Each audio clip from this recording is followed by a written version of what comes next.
Hello guys, welcome to A Synesthesia. Today's video will be discussing on the topic central venous pressure. So in this video we'll be seeing about what is central venous pressure, what is the indications to measure the central venous pressure, what are its contraindications, and we'll see what are the various lines through which we can measure the central venous pressure. That especially we'll be seeing about internal jugular vein and the subclavian vein. We'll also be seeing about the central venous pressure waveform and also what are the factors which are affecting the central venous pressure, right? So starting with what is central venous pressure? It is the pressure that is measured of the central veins. It is usually measured at the junction of superior vena cava and the right atrium, right? That is called as the central venous pressure. Now coming to what are the indications of a central venous pressure monitoring. So the conditions where we require this CVP monitoring includes, first, in case if you are doing like major surgeries which are involving fluid shifts or which are involving massive blood loss, right? Also we also like to put in case where there is like in major trauma, will be also like to measure the central venous pressure. Second is where we have to know about indirectly it will, so this central venous pressure indirectly will tell us about the venous capacitance and the venous pressure that is present within our body. So another indication where we measure the central venous pressure is in conditions where we have to give like total parenteral nutrition. Third is where the CVP or the central line is inserted is in conditions where we are using like high doses of vasoactive agents or inotropes. Okay, so these are also the conditions where we like to insert a central venous catheter. Other ways or other conditions include in case of hemodialysis, right? And we also like to insert in case of external pacing wires to be inserted. That time also we insert a central venous line. We also insert in special surgeries, right? Like in case of sitting craniotomies where there is increased incidence of venous air embolism. So these are important indications which are there for insertion of a central venous line. Another thing that is after indications, will come to the contraindications of CVP or a central line insertion. One of the contraindication is in case of superior vena cava syndrome where the usually blood will be flowing through the collaterals. Another contraindication is infection at the site of insertion. Some of the relative contraindications include presence of any that is recent insertion of any pacemaker, and another contraindication includes like coagulopathies which form the relative contraindication of a central line insertion, right? So coming to next is what is the normal CVP. Normally the CVP that is present will be about 5 to 10 centimeter of water or 2 to 6 millimeter mercury.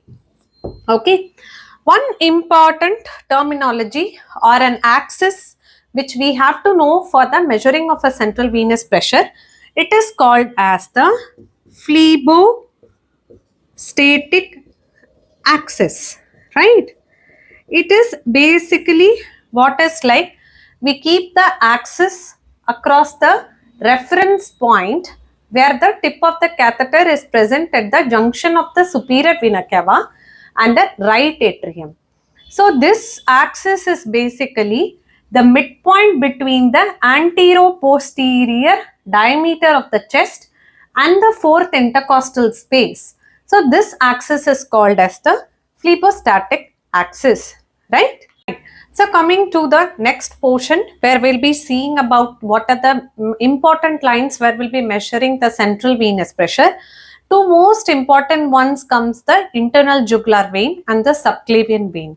We also insert a central catheter via the femoral vein also. Right, so coming to internal jugular vein. Internal jugular vein is basically a continuation of the sigmoid sinus. They will be exiting the skull through the jugular foramen and they will be entering in the neck between the two heads of the sternocleidomastoid. So this is a vague pictorial representation where this is the sternal head and the clavicular head of the sternocleidomastoid. They will be entering between the two heads of the sternocleidomastoid and they will be joining with the subclavian vein to form the brachiocephalic trunk. Right. So they will be lying within a sheath where the carotid artery which is present will be more medial and the jugular vein will be present lateral.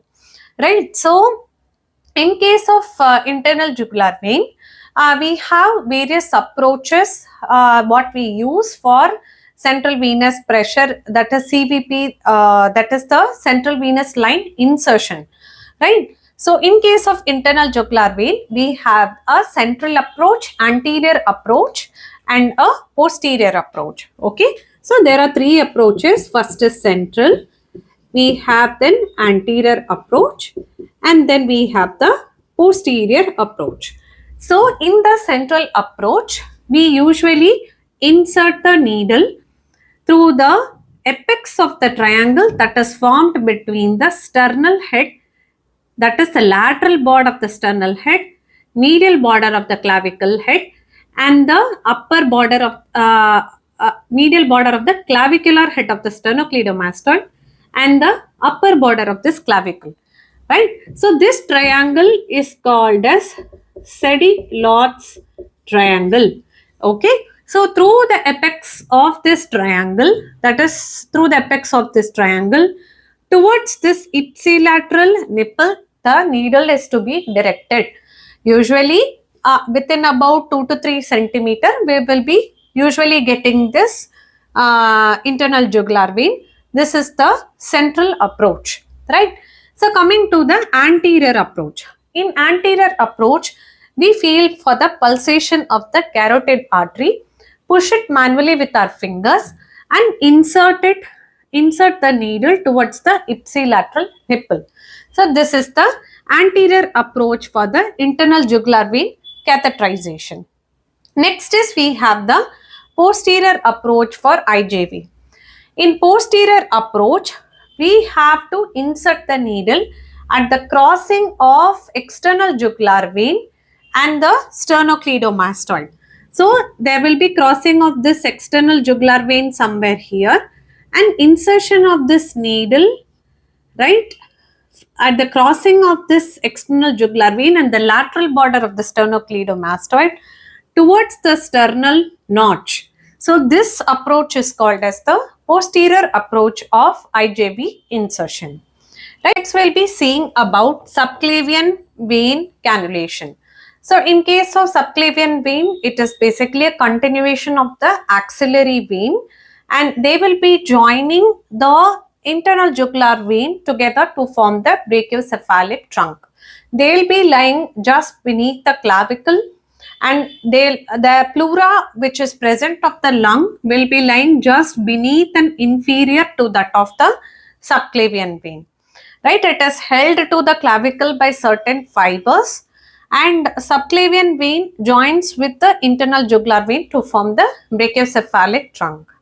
Right, most of the time we prefer the cannulation of the right subclavian vein because on the left side we have the thoracic duct that may come into picture.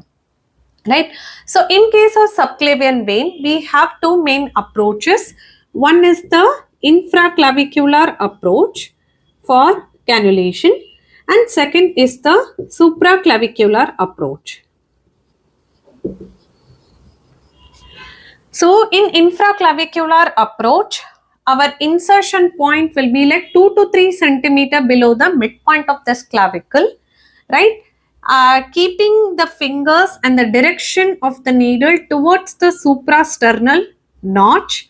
We have to maintain the coronal plane while insertion of this needle just beneath the clavicle we have to scrape off and we'll enter into the subclavian vein. So this is the infraclavicular approach for the subclavian vein cannulation. In case of supraclavicular approach, we have to insert this needle. We have the lateral border of the sternocleidomastoid, that is the clavicular head. Okay, just above 2 centimeter lateral to this and above the clavicle will be the insertion point for the supraclavicular approach for subclavian vein. Right, we insert it and we direct it towards the contralateral nipple. That is, in case of supraclavicular insertion, the needle direction will be this way. Okay, here also not much of angulation and maintaining the coronal plane, we have to pass the needle. So these are the two approaches for the subclavian vein cannulation.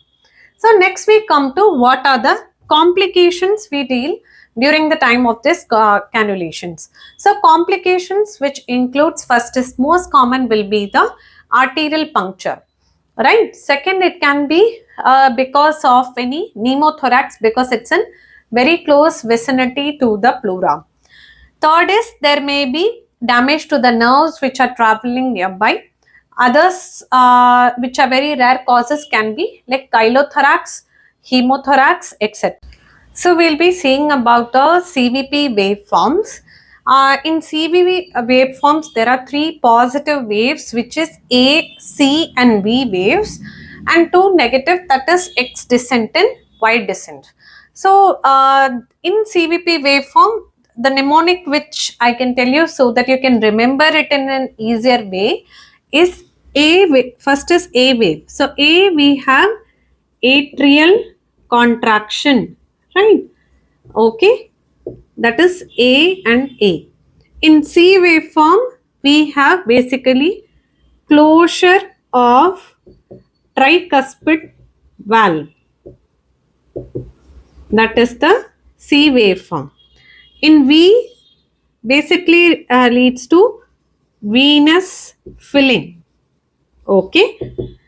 X refers to here atrial relaxation. Okay, this X we can remember, right? And Y refers to ventricular yawning, that is the diastole.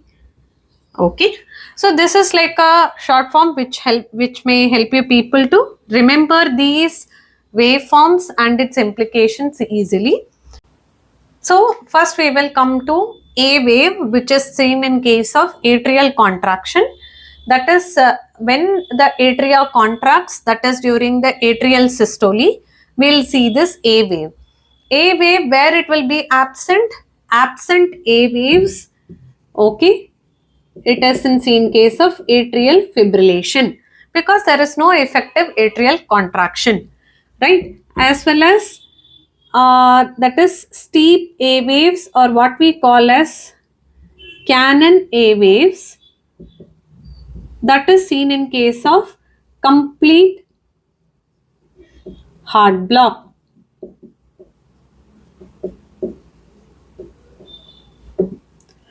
Large A waves, right? These may be seen in conditions like in case where there is resistance to the atrium for contraction. That is either there is tricuspid stenosis, right, or pulmonary stenosis, where stenotic condition, where there is increase in the atrial pressure, there will be large A waves. Okay, next positive wave which we see is the C wave, which is for the closure of the tricuspid valve and bulging of these leaflets into the right atrium. That is the cause for the C wave which is produced in the CVP waveform. So C waves, these C waves which are present, they may be big or prominent C waves, right? Prominent C waves. These are seen in case of tricuspid regurgitation, right? Next we come to V wave, which is for the venous filling. Venous filling basically refers to the isovolumetric relaxation. Okay. So, in case of X descent, that is, it correlates with the atrial relaxation. X descent, there will be increase in the X descent. That is seen in conditions like constrictive pericarditis. Okay, whereas the descent is decreased, that is, the descent is decreased in conditions like in cases of tricuspid regurgitation, because the regurgitant blood will be causing increase in the right atrial pressure. Next we come to ventricular yawning, also called as ventricular relaxation. Right, in ventricular yawning or relaxation, the increase in the Y descent will be seen in cases of constrictive pericarditis. Okay, whereas a decrease in the Y descent, the descent or the fall will be less in cases of cardiac tamponade because of increase in the pericardial pressures, which will inhibit the ventricle relaxation. Okay, so we have discussed about these various waveforms where the positive waves are ACV and the descents or the negative waves are X and Y. So we have seen the positive waveforms, which are the A, C and V waveforms, which are the positive waveforms, and X and Y, which are present, are the negative waveforms in this. So we have A waveform, which is the positive waveform. How can we correlate with these with the various parts of the cardiac cycle? As we saw, A is for atrial contraction. This will be usually in the end diastolic phase. Okay, end diastole. Then C refers to basically closure of the tricuspid valve, that is seen with early systole. Okay, portion of the cardiac cycle. Next we see X, which is atrial relaxation, which is the mid systole. Okay. Then V refers to V, which is okay. Then we refer to V, which is basic. So X we saw it as mid systole, that is atrial relaxation. Then we have the venous filling. So here in venous filling, this will be late systole. Okay. Next we have this Y descent, which is ventricle yawning. This will be in case of early diastole. So these are the various phases by which we can correlate the CVP waveform to the various phases of the cardiac cycle. So central venous pressure basically is determined by intermingled factors that includes the preload, that is the blood volume, the contractility of the heart, as well as afterload, that is resistance against which the heart pumps the blood, right? So what are the conditions in which we see an increase in the CVP? Increase in CVP is seen in like in hypervolemic states, and it is also seen where there is increase in right atrial pressure because of obstruction due to tricuspid stenosis or pulmonary stenosis. It is also increased in conditions of positive pressure ventilations, right? So these are the factors which will be causing the increase in CVP.